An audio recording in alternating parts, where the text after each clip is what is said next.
무엇이 중요한디? 지금 이 말은 곡성이라는 영화에서 나오는 대사입니다.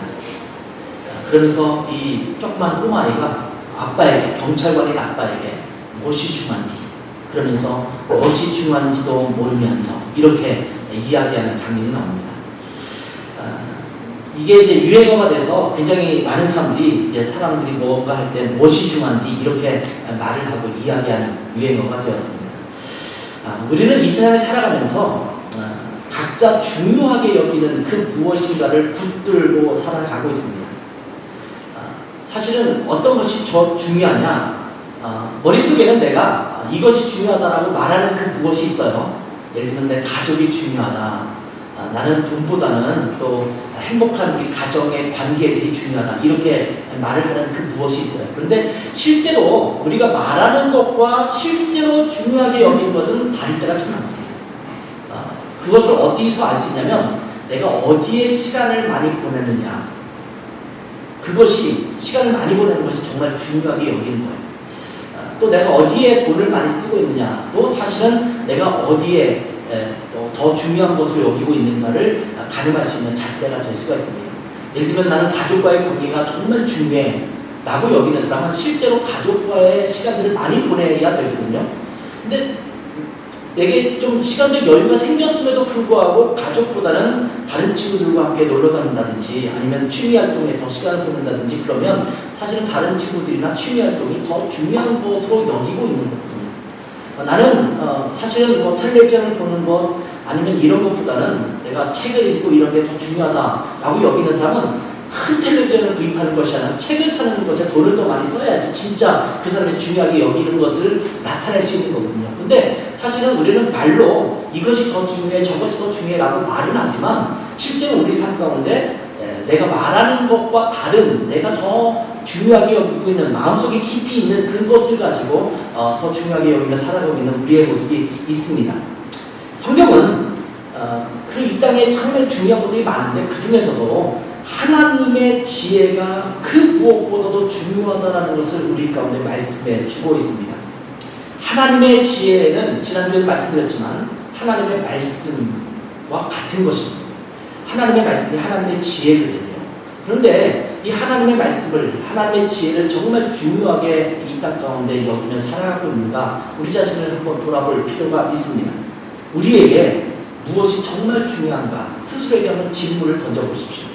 여러분은 지금 무엇을 중요하게 여기며 살아가고 있습니다. 내 삶의 안정감, 또 이 가족의 행복, 또는 내가 물질적으로 좀 풍요롭게 이 땅에 살아가는 것, 아니면 내 인기가 높아져가고 내가 명예가 좀 높아져가고 내가 사람들에게 인정받는 것, 아니면 내 날씬한 몸매를 유지하는 것, 아니면 남들이 좀 부러워하는 좋은 백을 들고 다니고 옷차림을 하고 다니는 것, 아무튼 우리가 중요하게 여기는 것이 무엇인가를 한번 스스로에게 질문을 던져보면 한번 좋을 것 같습니다. 여러분은 지금 무엇을 중요하게 여기고 살아가고 있습니다. 그리스도인들은 사실은 이렇게 많이들 이야기해요. 나는 하나님이 가장 중요합니다. 나는 하나님이 내 인생의 우선순위 넘버원입니다. 이렇게 말을 하고 있는데 실제로 그런지 한번 생각해 보라는 것입니다. 나는 그리스도인이기 때문에 하나님 앞에 예배 드리는 것이 정말 중요하다고 생각합니다. 목숨보다 예배가 중요합니다. 이렇게 말을 하는데 실제로 예배에 목숨을 걸고 있는지도 한번 돌아볼 필요가 있습니다. 여러분은 지금 무엇을 중요하게 여기며 살아가고 있습니다. 성경은 계속해서 우리에게 하나님이 무엇보다도 중요하다. 하나님이 주시는 지혜가 중요하다. 이렇게 말씀을 해주시고 있는 것입니다. 하나님은 우리가 하나님의 지혜 안에 살기를 간절히 원하고 있습니다. 오늘 본문에 보면 오늘 본문뿐만 아니라 잠언에서는 이 지혜를 의인화시켜서 말씀해주고 있어요. 지혜가 부른다, 지혜가 소리친다, 지혜가 너희를 붙잡는다, 이런 식으로 해서 의인화시키고 말하고 있는데 1절부터 4절에 있는 말씀을 보면 그렇게 이야기하고 있죠. 지혜가 부르지 아니하느냐, 명철이 소리를 높이지 아니하느냐, 그가 길가의 높은 곳과 내거리에 서며 성문격과 문 어귀와 여러 출입하는 문에서 불러 이르되 사람들아 내가 너희를 부르며 내가 인자들에게 소리를 높이노라. 우리가 살고 있는 여기저기에서 지혜가 소리치고 있는 것입니다. 나를 좀 봐. 내게 좀 귀 기울여. 내가 이렇게 사는 것이 지혜라고 말하고 있잖아. 그런데 너는 내 지혜를 향해서 귀를 닫고 왜 너 마음대로 살아가는 거야? 좀 귀를 열고 내가 지혜를 말하니까 이 지혜를 좀 들어봐. 이렇게 외치고 있다는 겁니다. 여러분이 부엌의 싱크대 앞에 섰을 때 하나님은 그 가운데서 내게 좀 귀를 기울여봐. 이렇게 말씀하고 있을 거예요. 여러분이 텔레비전 앞에 섰을 때, 여러분이 컴퓨터 앞에 서 있을 때, 여러분이 직장에서 일하고 있을 때, 여러분이 가족과 함께 즐거운 시간을 보내고 있을 때, 내가 살아가는 삶의 현장 구석구석에서 지혜가 소리지르고 있다라고 말하고 있는 겁니다. 그 소리는 하나님은 그냥 우리가 어떻게든 살아가겠지라고 내버려두는 분이 아니라 어디서든지 계속해서 이렇게 살아가는 것이 이 땅의 참된 지혜야 라고 하면서 끊임없이 말씀하고 있는 분이심을 말씀해주고 있는 것입니다. 지혜는 우리를 간절히 찾고 있습니다. 성경에는 여호와의 열심이라는 표현이 자주 등장하고 있습니다. 하나님의 뜻을 이루기 위해서는 하나님이 그냥 가만히 계시는 분이 아니라 열심을 내고 있다는 겁니다. 한 영혼이 구원받도록 하기 위해서 하나님은 열심을 내고 있어요. 군대에서 이렇게 있다 보면 어떤 작업이 생길 때가 많잖아요. 근데 내가 사고를 하면서 나는 열심히 일하고 있는데 누군가가 좀 뺀질뺀질거리면서 일 안 하고 있으면 굉장히 꼴 보기 싫잖아요. 그렇죠? 뭔가 내가 부엌에서 일하고 있는데 교회에서도 그런 일이 종종 일어나요. 주방 같은 데서 내가 열심히 일하고 있는데 아무개 권사님, 아무개 집사님은 거기서 얘기만 하고 있고 수다만 떨고 있고 일을 돕지 않아요. 그러면 얼마나 속이 상합니까? 차라리 눈에서 안 보이면 좋겠는데 같이 있으면서 뺀질뺀질거리면 참 속상해요. 같이 일할 때는 같이 좀 일해야 되잖아요. 하나님은 지금 한 영혼을 구원하기 위해서 열심을 내고 있습니다. 이 땅 가운데서 우리 그리스도인이 어떻게 살아가는 것이 가장 열심을 가지고 지혜롭게 살아가는 것인지를 위해서 끊임없이 열심히 우리 가운데 말씀하고 계십니다. 근데 우리는 길거리에서, 문 어귀에서, 여기저기서 하나님의 지혜가 외치고 있음에도 불구하고 그것을 향해서 우리의 얼굴도 돌리지 않고 우리의 귀도 열지 않고 있는 우리의 모습이 있음을 보게 됩니다. 하나님은 우리가 지혜 안에 살면 좋고 그렇지 않으면 뭐 할 수 없고 라고 내버려 두시는 그런 분이 아니라 간절한 마음으로 우리를 향해서 호소하고 있는 분이십니다. 지난주에도 말씀드렸지만 우리가 주님 앞에 귀만 기울이면 하나님의 지혜를 찾을 수가 있습니다. 우리가 하나님 앞에 눈을 돌리기만 하면 하나님을 발견할 수 있습니다. 하나님은 멀리 계시는 분이 아니십니다. 하나님은 숨어 계신 분이 아닙니다. 언제든지 찾으면 찾을 수 있는 곳에 계시는 분이 바로 하나님이십니다. 어디서든지 여러분의 삶의 현장 속에서 하나님은 여러분을 지켜보고 계시고 여러분에게 말씀하고 있으십니다. 중요한 것은 우리가 그분께 귀를 기울이는 것이고 그분께 우리의 눈을 돌리는 것입니다. 이 지혜가 왜 우리에게 정말 필요하냐? 오늘 본문에서는 이 지혜가 우리에게 꼭 필요한 이유 중에 하나는 뭐냐면 이 지혜가 이 세상을 살아가는 절대 기준이 되기 때문입니다. 7절 한번 볼까요? 7절에 보면 내 입은 진리를 말하며 내 입술은 악을 미워하느니라 라고 말씀하고 있어요. 또 8절 보면 내 입의 말은 다 의로운 즉 그 가운데에 굽은 곳과 폐역한 곳이 없다 이렇게 말씀하고 있습니다. 하나님의 지혜는요 진리이며 하나님의 진리는 굽은 것이 없어요. 다 의로운 것입니다. 14절에도 이렇게 말씀하고 있습니다. 내게는 계략과 참 지식이 있으며 나는 명철이다. 내게 능력이 있으므로 이렇게 말하고 있죠. 20절에도 나는 정의로운 길로 행하며 공의로운 길 가운데로 다니나니 여기서 말하는 의로운 것, 진리, 공의로운 것, 정의로운 것, 굽지 않은 것 이 모든 것이 뭘 말하는 겁니까? 기준을 말하는 것. 그러니까 모든 사람이 함께 할 수 있는 절대 기준이라는 것이 있거든요. 우리나라에도 KS 마크라는 것이 있어요. 지금도 있죠. 근데 예전에는 KS가 굉장히 중요하게 여겼는데 요즘은 이렇게 뭐 제품에 KS 마크를 많이 붙이지 않는 것처럼 보여요. 제가 눈을 이렇게 관심 있게 안 봐서 그런지 몰라도 이 코리안 스탠다드라는 말 있잖아요. 한국의 규격이라는 거예요. 대전에 가면 표준연구소라는 것이 있어요. 이 표준연구소에 가면 모든 것의 기준을 정해서 그 기준에 맞는지 안 맞는지 그 표준에 맞는지를 결정하고 시험하고 그걸 판단해주는 그런 연구소가 있거든요. 이 표준연구소. 그런 것처럼 어떤 것에는 절대 기준이 있어요. 제가 오늘 기타를 조율했어요. 조율이라는 것은 튜닝하는 거죠. 이렇게 같이 소리를 맞춰서 저 피아노 소리와 내 기타 소리가 맞도록 함께 조율하는 거예요. 보통 소리굽새라는 것을 가지고 조율을 하게 되는데 옛날에는 이렇게 발갈굽처럼 U자처럼 생긴 조그만 쇠가 있었는데 그 쇠를 땅 치면 A음이 나요. 도레미파솔라라는 라음이 나거든요. 그 라음에 따라서 모든 악기를 조율을 해요. 그래서 아마 오케스트라에서도 오보에가 소리를 내나요? 오보에가 처음 소리를 내면 바이올린이 또 이렇게 소리를 내고 하면서 모든 소리를 똑같이 조율을 하거든요. 이것은 세계 어느 곳에 가나 똑같이 A음이라는 그 절대음이 있어서 그 절대음을 가지고 모든 악기가 조율을 하는 것입니다. 그 절대 기준이 있을 때 모든 것이 함께 통일될 수 있어요. 이 절대 기준이 없으면 어떤 일이 벌어지냐면 싸움이 일어나요. 여러분 고스톱 좋아하십니까? 이 고스톱이 전라도가 좀 다르고 경상도가 좀 다르고 서울 지역이 좀 다르고 약간의 그 룰이 조금씩 달라요. 룰이 다르다 보니까 경상도 분 한 분, 또 전라도 분 한 분, 서울 지역에 있는 분 한 분 이런 분이 같이 셋이서 모여서 고스톱을 치면 그 룰이 서로 다른 것 때문에 별것 아닌 것 가지고 아주 굉장히 다툼이 크게 일어나는 경우도 있거든요. 이 절대 기준의 룰이 없으면 굉장히 어려운 점들이 생겨요. 월드컵 경기를 한다. 그럼 전 세계 축구가 똑같은 룰을 가지고 함께 진행을 해야지 다툼이 없어지는 거거든요. 이게 절대 기준이라는 것입니다. 그런데 하나님의 지혜, 이 하나님의 말씀이 이 땅을 살아가는 모든 인간에게 절대 기준이 된다는 겁니다.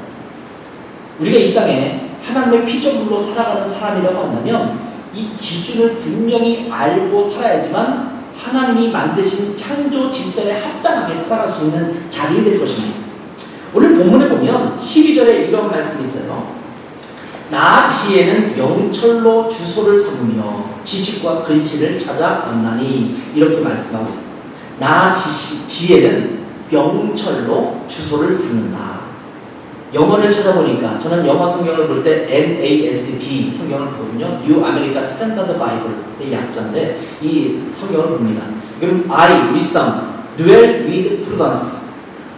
dwell이라는 말이 썼어요. dwell은 뭐예요? 같이 거주한다, 같이 살고 있다 이런 표현이잖아요. 제가 독일에서 온 지 얼마 안 됐으니까 독일어도 한번 살펴봤어요. 루터 성경 2017년에 있는 걸 보니까 이히 die Weisheit wohne bei der Klugheit 이렇게 써 있어요. 그러니까 Weisheit가 지혜잖아요. Klugheit는 뭐 명철, 멍철로 번역할 수 있는 좀 깔끔하게 명료한 것 이런 걸 말하는데 wohne라는 단어가 함께 살고 있다는. 그러니까 지혜는 어디에 살고 있느냐?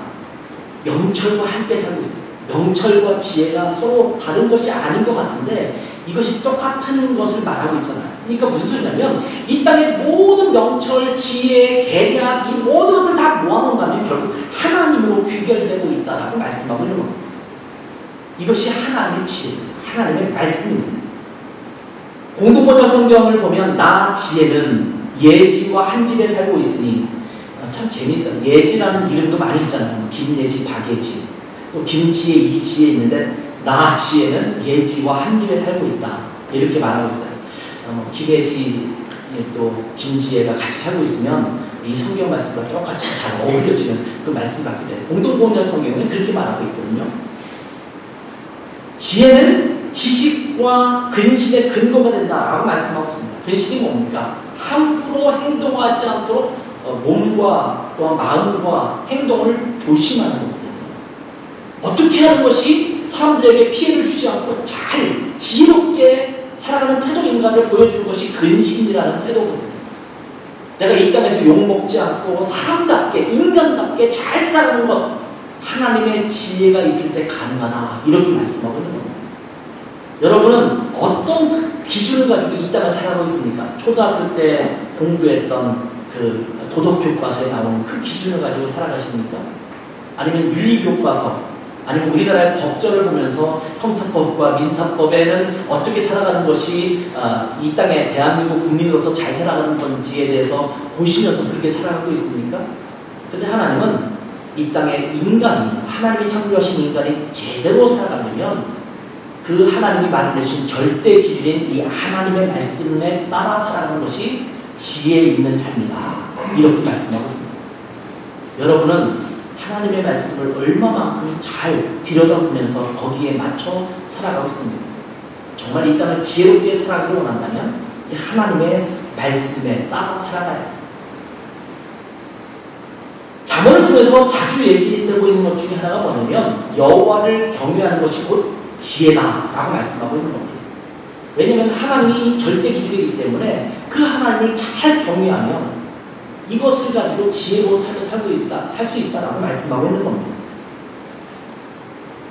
10절에 보면 여호와를 경외하는 것은 악을 미워하는 것이다. 이렇게 말씀하고 있잖아요. 여러분이 이 땅을 살아가면서 악한 자로 살아가고 싶은 사람이 있습니까? 간혹가다 탤런트나 영화 배우들 중에서는 악한 역을 좀 해보고 싶다 이런 분들이 있을 수 있어요. 그렇죠? 좀 내 캐릭터를 위해서 또 내가 그것에 좀 잘 한번 배우로서 성공하기 위해서 악역을 좀 맡아서 했으면 된다. 대신 한번 해보면서 카타르시스도 느낄 수 있고 그러니까 한번 해보고 싶은 마음이 있을 수 있어요. 근데 혹시 여러분 나는 이 땅을 살아가면서 좀 악하게 살고 싶다. 좀 남을 좀 죽이기도 하고 좀 만난 사람도 때리기도 하고 좀 훔쳐가기도 하고 좀 다른 사람에게 욕먹을 짓을 하며 살면서 내 평생을 살아가고 싶다. 혹시 그런 마음을 갖고 있는 분이 계십니까? 그분은 조용히 병원을 한번 가셔야 되는데 아마 이 땅을 살아가면서 그런 마음을 가지고 살아가는 분은 없을 거예요. 그런데 하나님을 경외하는 것이 악을 미워하는 것이다. 이렇게 말씀하고 있거든요. 지금 말했던 것처럼 나는 그렇게 살고 싶지 않아요. 난 바르게 살고 싶어요. 이 땅에 인간답게 하나님이 만드신 인간의 온전한 모습을 가지고 살기를 원하고 그렇게 평가받기를 원해요. 라고 한다면 하나님의 말씀에 귀를 기울여야 합니다. 왜냐하면 하나님을 경외하는 것은 악을 없애고 폐역을 없애는 것이 되기 때문입니다. 흔히 악한 자들이 계략과 모략을 꾸미면서 스스로 지혜 있는 척 할 수가 있습니다. 여러분 드라마나 영화 같은 걸 보면 항상 그 좋은 사람이 나타나는가 하면 악한 사람이 나타나잖아요.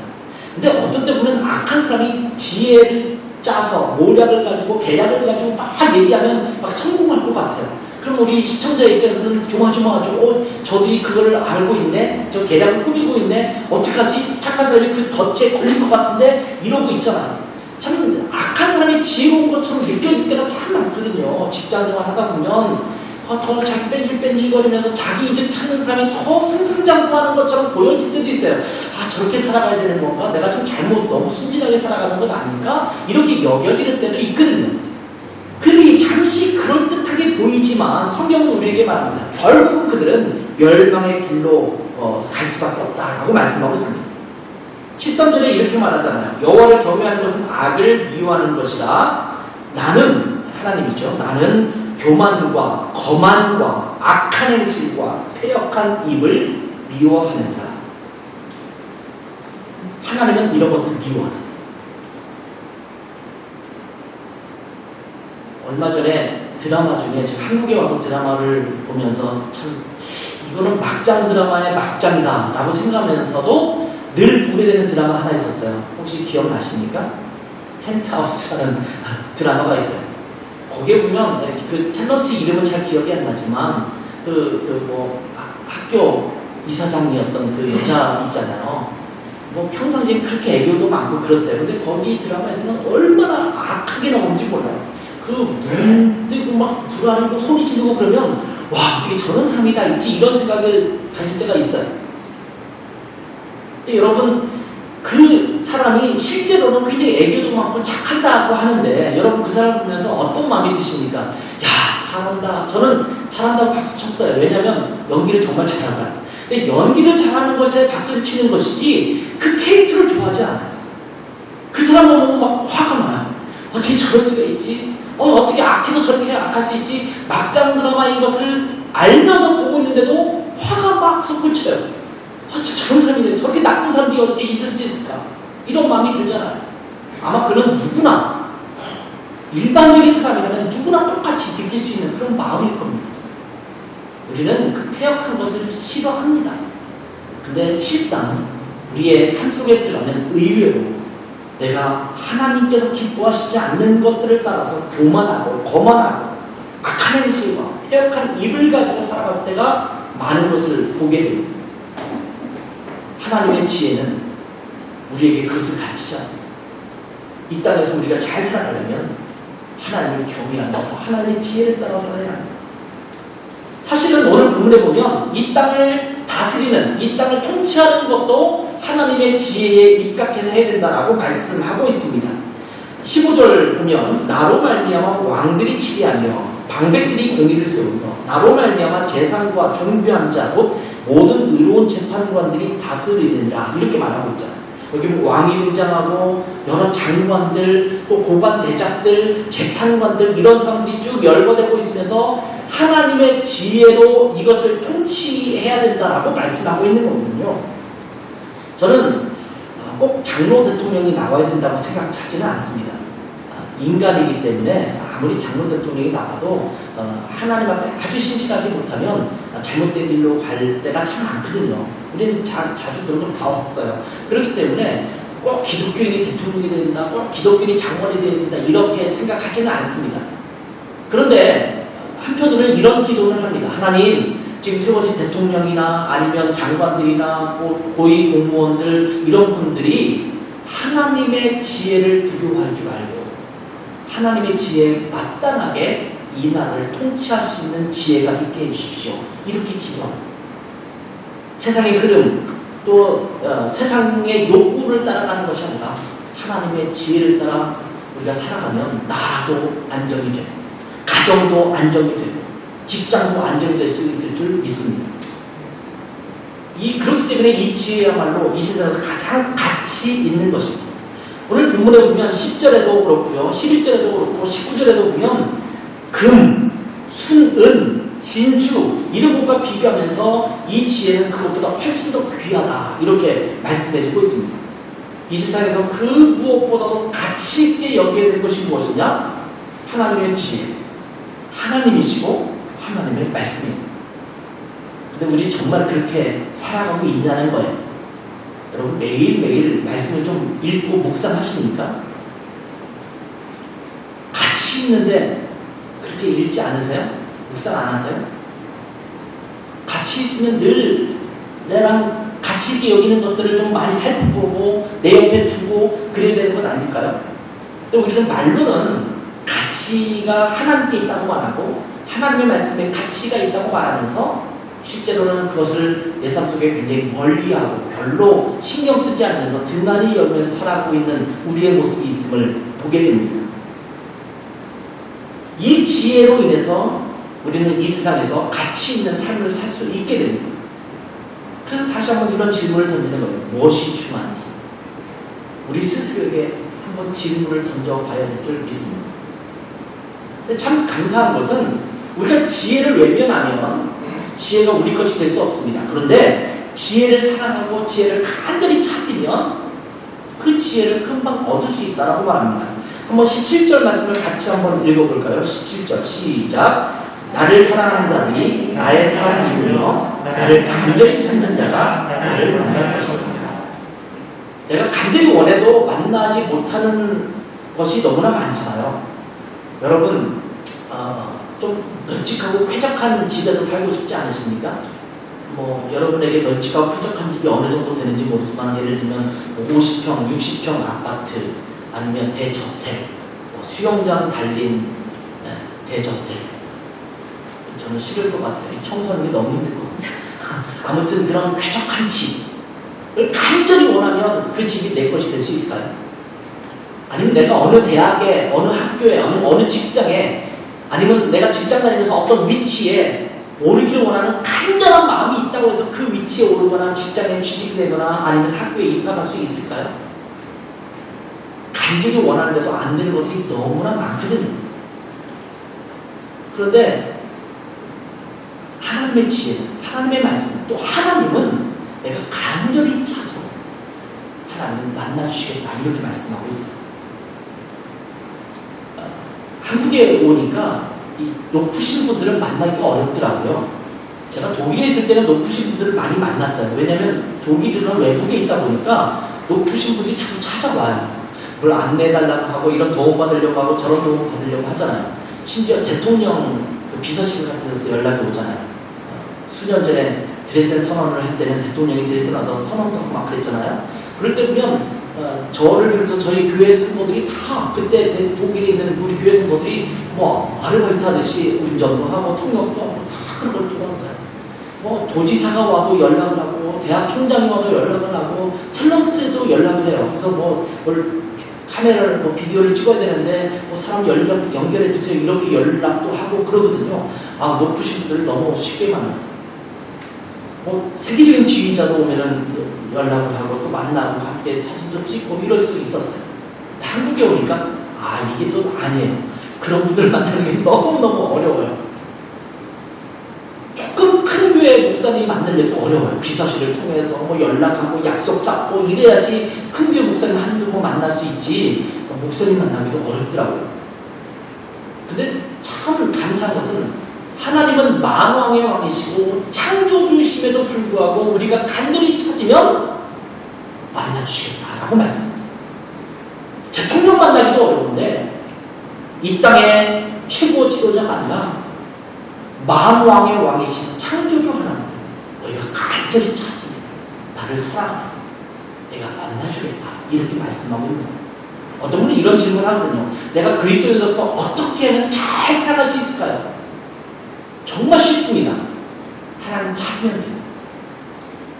하나님은 안 찾으면서 자기 욕심대로 살려고 하면서 자기가 원하는 대로 살려고 하면서 그렇게 살려고 마음만 먹고 있으니까 안 되는 거거든요. 정말 그렇게 살기 원한다면 하나님 찾으면 돼요. 정말 쉬운 거거든요.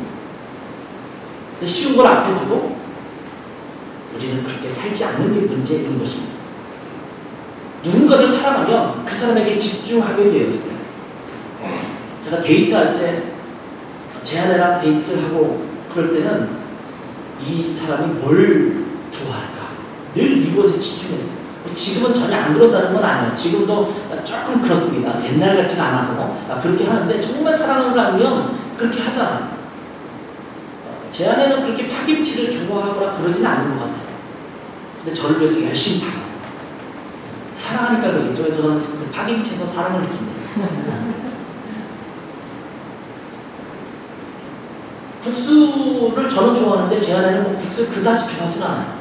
근데 자꾸 국수집이 있으면 여기 여보 국수집 있다 이렇게 멘트를 줘요. 아, 이 여자가 정말 날 사랑하는구나 이런 생각을 하죠.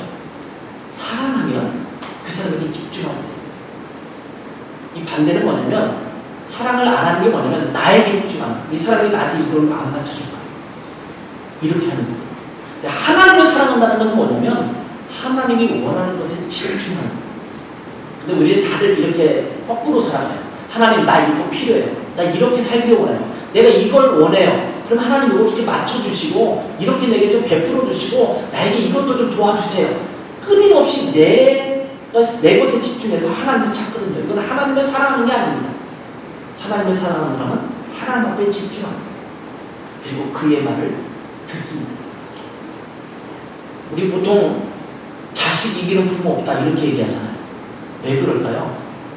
부모가 자식을 사랑하기 때문에 끝까지 막 붙들고 늘어지면 할 수 없이라도 들어줘요. 왜? 사랑하니까 그 말을 들어주는 거예요. 물론 정말 안 될 거는 안 들어주겠죠. 꼬마 아이가 뭐 3살짜리 아이가 뭐 칼을 달라 식칼을 막 간질이 원한다고 그걸 주는 부모는 없겠죠. 물론 그렇지 않은 것들이라면 아마 그렇게 해줄 거예요. 뭐 장난감 하나 사다가 막 뒹굴면서 졸라대면 그걸 막 2박 3일 울고 막 굴고 그러면 웬만한 부모님이 사줄 때가 많거든요. 아니면 지금 당장 안 사줘도 조금 지나면 마음에 두고 있다 또 사주기도 하고 그러거든요. 사랑하면 그의 말에 집중합니다. 귀 기울입니다. 하나님은 우리에게 이런 질문을 던집니다. 지금 무엇이 중요한지, 무엇이 중요한지도 모르면서 이 땅을 내 생각과 내 욕심에 맞춰 살아가는 우리들에게 주님은 그렇게 말씀하시고 있는 무엇이 중요한지 다시 기억해라. 그것은 곧 하나님의 지혜고 하나님의 말씀이 이 땅을 정말 지혜롭게 살려면 하나님의 말씀에 집중하라. 이렇게 말씀하고 있습니다.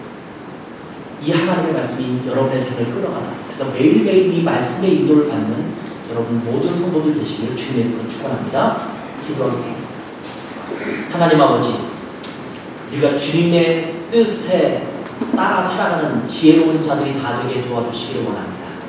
내 생각과 내 아집과 또 내가 갖고 있는 아젠다에 집중하는 것이 아니라 하나님이 어떻게 살기를 원하시는지, 하나님께서 무엇을 바라시는지, 하나님의 기준이 무엇인지, 하나님으로부터 주어지는 지혜가 무엇인지 이것에 집중하며 하나님이 기뻐하시는 삶을 살게 도와주시고 우리 라이트하우스 김포교회가 그러한 교회가 될 수 있도록 축복하옵소서.